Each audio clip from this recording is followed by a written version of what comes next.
folks, and welcome to your outlet for outdoors and Western lifestyle news, The Bend Show. I'm your host, Rebecca Wanner, a.k.a. Beck. We say this each week. We do love hearing from all of you. Your comments, stories, ideas, get a hold of us anytime. Call or text 305-900-2363. Again, that's 305-900-2363. Or you can always email bendradioshow@gmail.com. Ryan Long, as always, is my producer and co-host, Jeff Tigger Erhardt. Now we're going to jump right into the news, and this takes us out to Montana, where officials in Glacier National Park say a missing hiker found dead last week was likely killed in a grizzly bear encounter, though the incident remains under investigation. Search and rescue crews discovered the body on May 6th in a densely wooded area about 2.5 miles up the Mount Brown Trail near Lake McDonald. Park officials said the victim's injuries were consistent with a bear attack. The hiker has been identified as 33-year-old Anthony Polio of Fort Lauderdale, Florida. According to local reports, Polio had planned to hike to the Mount Brown Fire Lookout, a steep and remote trail that passes through prime grizzly habitat. As investigators search the area for signs of bear activity, Glacier National Park has temporarily closed trails connected to the Speary Trailhead near Lake McDonald Lodge. The park is home to an estimated 300 grizzly bears. If confirmed, this would be the first fatal grizzly attack in Glacier National Park since 1998. The incident comes just days after another grizzly encounter in Yellowstone National Park, where two brothers were injured but survived an attack near Old Faithful. Yellowstone officials believe that encounter involved a female grizzly protecting her cubs. Park officials continue to remind hikers in bear country to carry bear spray, make noise on trails, and remain alert in areas with limited visibility. Lastly, if planning to hike remote areas like Glacier or Yellowstone National Park, be sure to check their web pages by going to the Trail Status Report page. Now, you've been in this area, and you never leave the truck without bear spray. That is absolutely correct. When you and your family goes elk hunting up there. And just to note on this, I don't have this 100% confirmed, but I have been investigating into this. Apparently, this individual that passed, that was killed by the grizzly in Glacier, he had used bear spray, and it did not work. Well, and I'm assuming that this individual was a seasoned hiker, because you said going up to this remote area. So I'm assuming he kind of knew what was happening. So this individual, he was absolutely a seasoned hiker. He was used to the backcountry. Which helped search and rescue was that actually he had called the day before his dad. He had called his father and had said, I am going to be hiking this 10-mile hike that's in and out. So rescuers knew to go look for him when his father had not heard from him in less than 12 hours or 24 hours. It was somewhere within there that they already were alerted he was missing. I'm glad you brought that up, because going on hikes like that, it is always good to let somebody know where you're at. I've done the complete opposite, which is dumb, which is go on these hikes and not let anybody know where I'm going or how long I'm going to be gone. And I'm going to jump in with this. When you let somebody know, for example, when you brought up that I've gone elk hunting in grizzly habitat, I always, before we head out, we actually use, not that they are not a sponsor of the show, we use Onyx, and I will open up my Onyx account on Tigger's computer and then use my phone to drop different pins so that he could at least have an idea of where I was last. General vicinity, yeah. General vicinity. Regardless, remember, this time of year, the grizzly bears, or any bear, in fact, is going to be a little bit more aggressive. We've got cubs involved, and it's always just important to be familiar of what wildlife you might see or encounter while you're out on the trail. Switching gears, we're heading to the southeast part of the United States, where saltwater anglers along the South Atlantic coast are expected to see the longest recreational red snapper seasons in decades after federal fisheries officials approved new state-managed fishing permits for 2026. This is something I've always wanted to do, is go fishing for red snapper. The National Marine Fisheries Service has granted special exemptions to Florida, Georgia, South Carolina, and North North Carolina, allowing those states to manage recreational red snapper seasons in adjacent federal waters. The move gives state agencies far greater flexibility than the tightly restricted federal seasons that in recent years sometimes lasted only 1 or 2 days. The Trump administration praised the decision as a major win for recreational fishermen.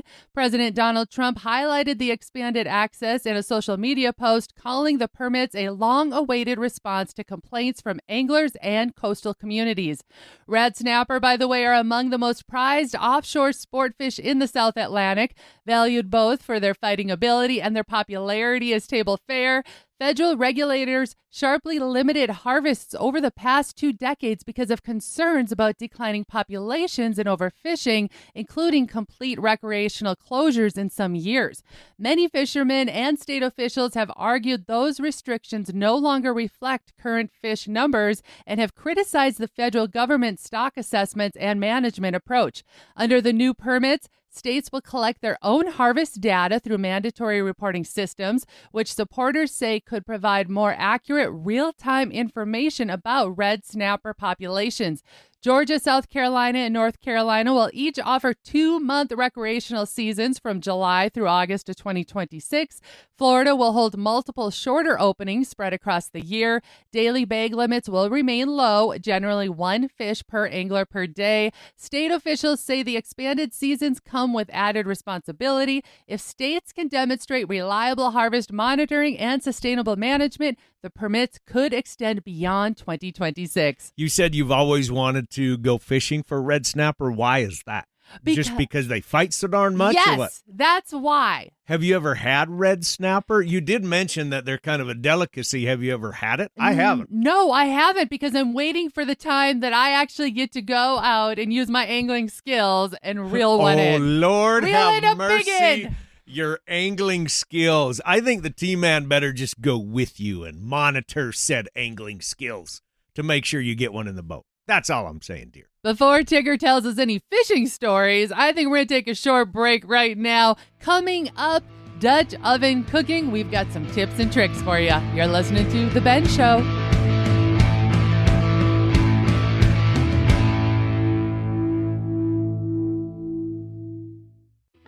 If you're buying or selling cattle, make your first stop livestockmarket.com. Bred cows, heifers, pairs, bulls, and frozen genetics, even feeder calves. You'll find them all at livestockmarket.com. Livestock Market features private treaty sales, online auctions, and live production sale bidding. You'll also find horses, sheep, goats, and hay. Check out the free Livestock Market magazine wherever you pick up Tractor House, and download the Livestock Market mobile app today. Country music's Trace Atkins. Live in concert Thursday, May 14th at the world-famous Miles City Bucking Horse Sale in Miles City, Montana. One of country music's hottest performers with special guests Corb Lund and Kenny Fiedler. Tickets on sale now at buckinghorsesale.com. Trace Atkins with Corb Lund and Kenny Fiedler at the world-famous Miles City Bucking Horse Sale, Miles City, Montana. RanchChannel.com, your farm and ranch network on demand. Bull sales, western events, product information, right at your fingertips on the ultimate cowboy-friendly platform. Want to follow up-to-date markets? RanchChannel.com. No need to dig for information on all these different websites. It's all right there on RanchChannel.com. Y'all are loving it now, aren't you?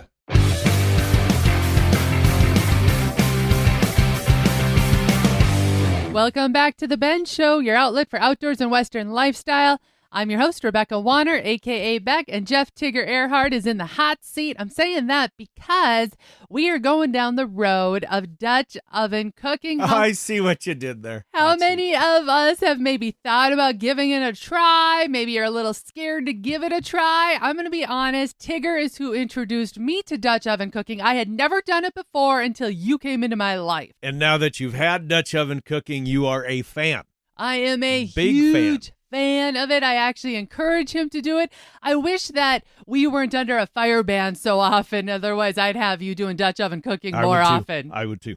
Well, my first thing for you, Tigger, is what is, you think, the number one thing people need to be aware of when they're going and wanting to get into Dutch oven cooking? Because it can be a little overwhelming. I'm going to be honest. Don't let it intimidate you. I mean, don't. They're super easy to use, but the first thing is to buy a really high-quality Dutch oven. I have Lodge is the brands. There's other ones that are out there, but you want to get a really, really high-quality Dutch oven to start out with. And keep in mind how actually heavy these things are. That's true. They are heavy. And before you even use that Dutch oven, you taught me how you have to season it correctly. You know, they do come seasoned, but I have my own little process that I go through to season the Dutch ovens because I never trust it right out of the box, even though they say they're seasoned and you can start cooking on it, which I recommend. Just start cooking on it. But I always like to season our Dutch ovens, any of our cast iron before we even start using it. And on that note of like, okay, what should we use for recipes? I'm going to say keep it really simple to start out with. You can go on Facebook, and I personally like YouTube because you can see how other people kind of have their little cooking station set up. But something easy like a cobbler is super easy.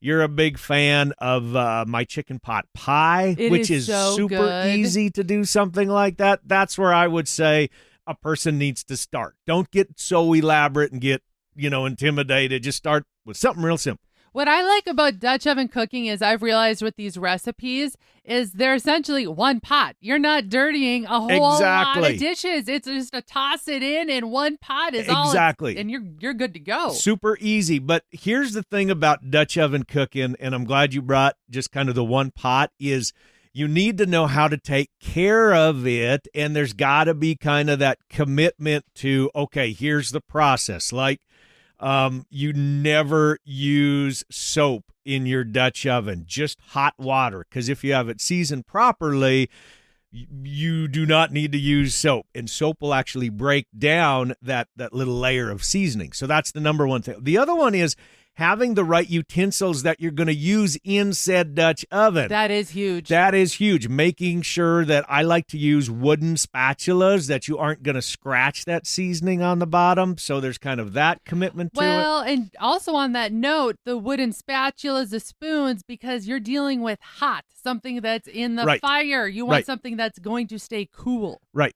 exactly. So now let's say you decided to buy your Dutch oven, you made the commitment, and you said, okay, I want to get into this. Pick a recipe that's really easy, and which, by the way, you can buy liners for your Dutch oven. You can get some that are aluminum if you want to use that. A lot of times with my cobbler, I'll use parchment paper so you don't get the bottom so dirty, so it's not so much to clean up.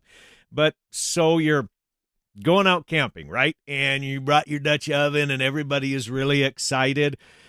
First, I'm going to say, and you mentioned the fire ban, is make sure that when you're going to a certain area, that if you're going to use an open fire and embers, that it's legal, right? This is a year for checking, all right? Yeah. Be fire aware. We're going to put it that way. And then the other thing is have a backup plan in case it's really, really windy, because so many people run into this when you're cooking with a Dutch oven, or I'm even going to throw griddles under the bus with this one.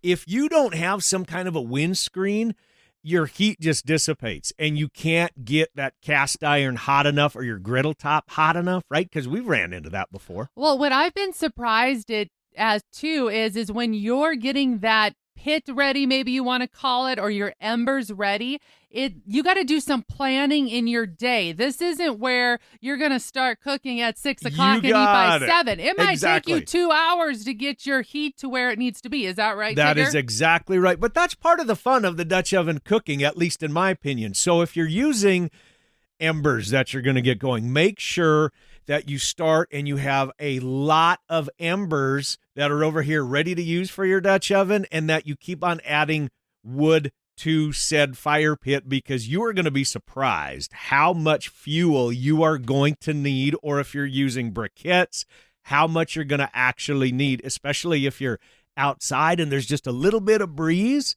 That breeze will dissipate that heat. And the key thing is to have that Dutch oven hot. Now, everybody always asks me, and they a lot of times just throw the Dutch oven on the fire. That's fine. But most recipes in the Dutch oven, it's a rule of thirds that I call it. You want to have 1/3 of your heat on the bottom 2/3 of your heat on top. Which is why the cover is flat, right? So the embers can sit on top. Exactly. And you're going to go through a lot of embers depending upon what you're cooking and what the temperature is outside and all of that. So plan accordingly. Like you said, if it's 5:30 and you want to eat by 6, you ain't going to be eating by 6. It's going to take a little while. So plan ahead. If you're kind of doing this fun Dutch oven, everybody's kind of sitting around the campfire. So here's some tips that come to my mind, having learned watching Tigger, is, again, you're dealing with something that's extremely hot and you're having to move embers and put them on the lid. So you're going to want to make sure you have a type of shovel that you can kind of scoop that in there. Yep. Also, you're going to want a iron to kind of pick up the lid or the pick up lid the whole lifter. Yeah. Yes, you're going to want one of those, as well as something strong enough to pick up the whole Dutch oven out of the embers. But here's one other tip I recommend, and you can tell me if I'm right or wrong, is to keep either a pair of leather gloves or welding gloves. I like welding gloves personally. I didn't even think of that. See, you're paying attention when I'm cooking. Have a good pair of welding gloves that are around as well, because a lot of times you're just grabbing something. But yes, the shovel, the lid lifter, the welding gloves. Us gals with long hair plan to have your hair tied back because you're bending over a fire. Right. And when you're prepping all of your food, just like you would at home, get everything kind of ready first and have that plan of how this is going in the Dutch oven if you're making a cobbler or something like that. Just kind of have that plan, because part of the fun is, true or false, watching the person prepare the food. That's part of the fun of the whole Dutch oven experience. Exactly what I was going to say is that when somebody does Dutch oven cooking for you, it is an experience. It's like if you go to a hibachi and they're sitting there working the griddle in front of you. No different is that from Dutch oven cooking. It's an experience. Oh, it's so much fun, and it's so good. The taste is absolutely amazing. So I'm going to say just go out and try it if you haven't done it before. There's a million videos on YouTube that you can watch about it, but just try it and use it just like you would the first time if you get a griddle or something like that. And the more you use your Dutch oven, the better your food is going to taste. That seasoning will just add a nice layer on the bottom, and it'll be one of your favorite items to throw in when you're going camping or whatever. There you have it. We all have a goal this summer, is we're all going to try Dutch oven cooking. That would be cool if everybody would say, you know what, we're just going to get on board and we're going to try this. It's a lot of fun. And if you have a recipe and you are a fellow Dutch oven chef, like I call Tigger, we want to hear about it. Feel free to share your recipes with us. You can send them to our email, benradioshow@gmail.com. We're going to take a short break, crew. We'll be back with the Ben Show right after this.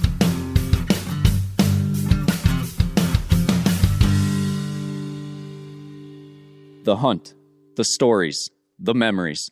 This is Jake Fenrick with JB's Wildlife Designs. Let me capture and preserve that hunt, that story, that memory with a trophy mount to last you a lifetime. Look us up on Facebook at JB's Wildlife Designs to see samples of our taxidermy, and reach out at any time with any and all questions you may have. This is Jake Fenrick with JB's Wildlife Designs. Taxidermy is my passion. Let me preserve yours. Welcome to Sire Buyer, a place where we connect cattlemen. The nation's #1 destination for buying and selling breeding genetics. In-depth reviews and upbeat news on your favorite sires. Sire Buyer features the top Angus bulls across the country. Be sure to sign up to receive your directory by emailing info@sirebuyer.com. If you're looking for the best place in breeding genetics, you've just found it. The world-famous Miles City Bucking Horse Sale is back, featuring one of the largest one-day matched bronc riding events presented by True Vet Solutions. Join us on Sunday, May 17th for a PRCA-sanctioned spectacle where over 30 elite bronc riders compete for a massive $75,000 purse in honor of the 75th Annual Miles City Bucking Horse Sale. Visit buckinghorsesale.com for schedule and tickets. The world-famous Miles City Bucking Horse Sale, where the spirit of the West comes alive.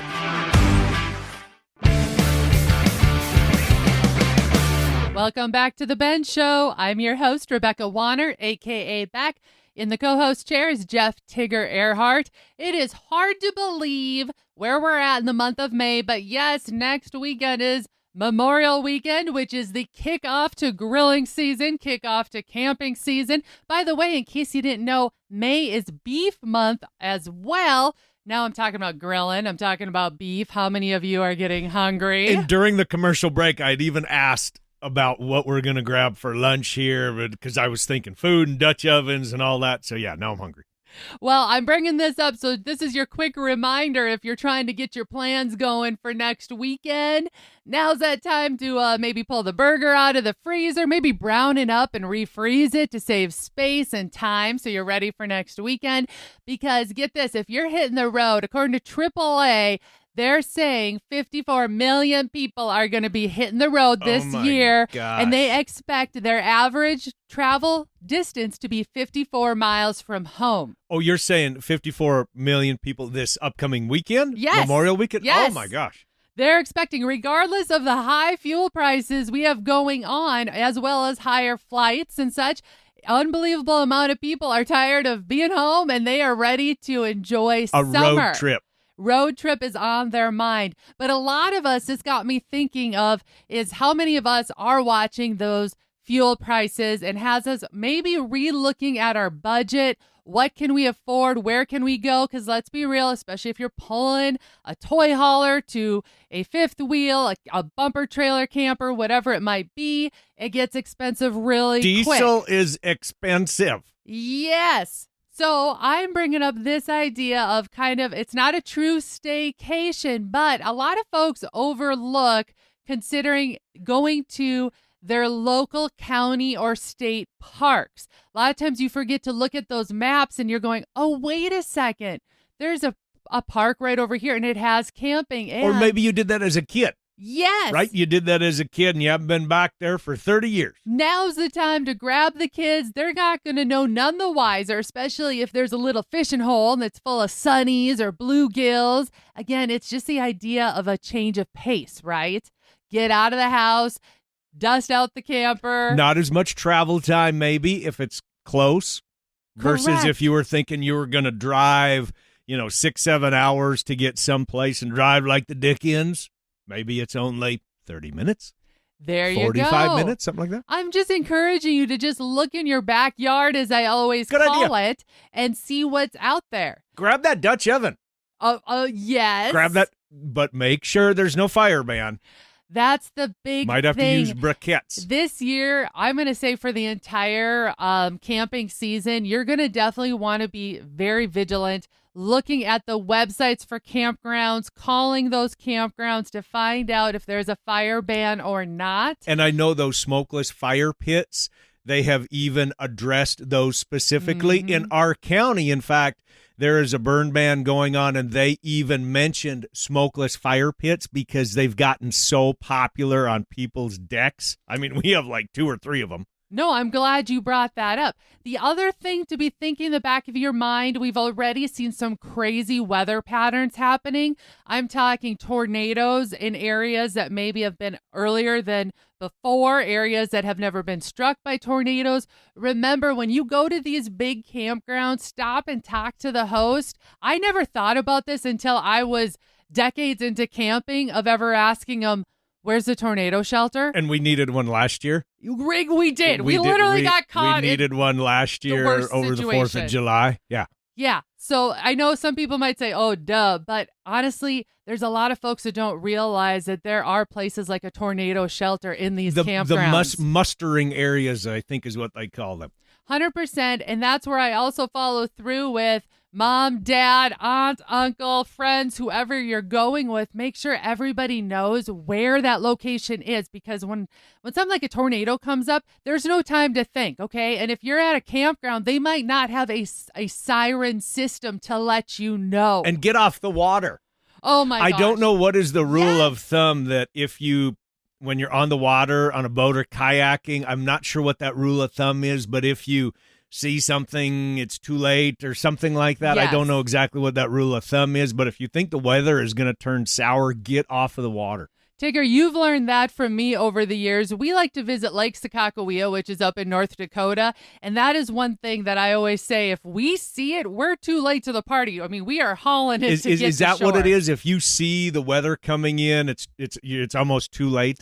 I shouldn't say it's too late, but you need to be getting to shore. It's not too late, but you better be reeling in those rods, packing everybody up, and getting your butt back to the bay. How many people have been caught?